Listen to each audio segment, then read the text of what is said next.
నీతో కొంచెం మాట్లాడాలి.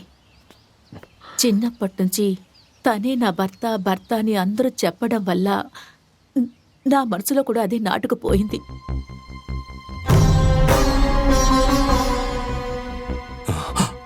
తాతయ్య దగ్గర నేను మీ నాన్న ప్రేమ విషయం గురించి చెప్పలేదు. నేను చెప్తే బలవంతంగానైనా పెళ్లి చేస్తారు, ఆ తర్వాత అంతా సర్దుకుంటుంది అనుకున్నాను.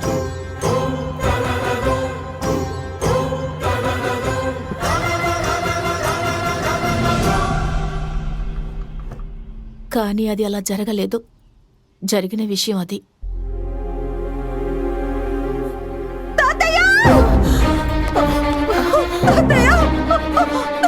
తాతయ్యకేదో అయ్యింది.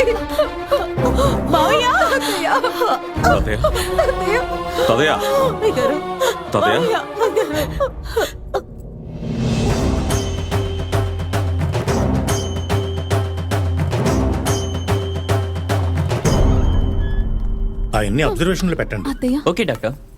మెడిసిన్స్ అంతా కరెక్ట్ గా ఇస్తున్నారా? ఇస్తున్నాను డాక్టర్. మరి ఎలా ఇంత సీరియస్ అయ్యింది? డాక్టర్, ఇంట్లో కొన్ని ఇన్సిడెంట్స్ జరిగాయి. ఆ టెన్షన్ లోనే. It's a massive heart attack. Operation చేసే వయసు కాదు. నేను ఆయనకి మాక్సిమం 10 to 12 days టైం ఇస్తాను, అంతే.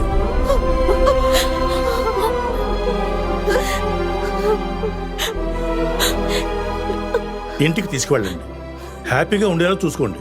అయితే నాన్నని బ్రతికించడం కష్టమా? యాజ్ ఏ డాక్టర్ నేను డైరెక్ట్ గా చెప్తున్నాను. But as a well wisher నీలాగే నేను కూడా బాధపడుతున్నాను. Take care of him.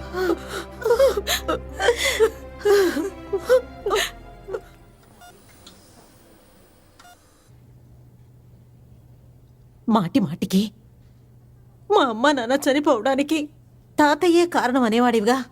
అక్కడి నుంచి ఇక్కడికి వచ్చాక నువ్వు చేసిన పనేమి?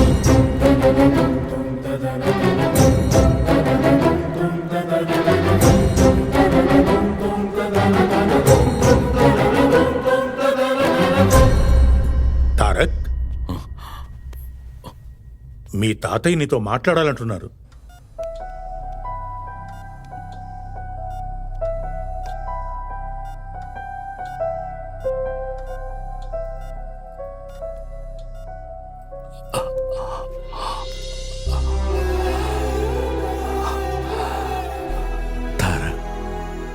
నన్ను క్షమించు బాబు. మీ అమ్మ నాన్నల చావు. సారీ తాతయ్య, ఏదో ఆవేశంలో మాట్లాడేశాను. నాకు మీలా మనసులో దాచుకోవడం తెలియదు. మీరు సంతోషంగా ఉండాలి అంటే నేనేం చేయాలో చెప్పండి. డాక్టర్, నేనెన్నో రోజులు బతకనన్నారా? చచ్చా, అలా ఏం చెప్పలేదు తాతయ్య. నేను మీ బిజినెస్ చూసుకోనా? అందుకు స్నేహం ఉంది. ఇక నేనేం చేయాలో చెప్పండి. నువ్వు స్నేహను పెళ్లి చేసుకుంటావా?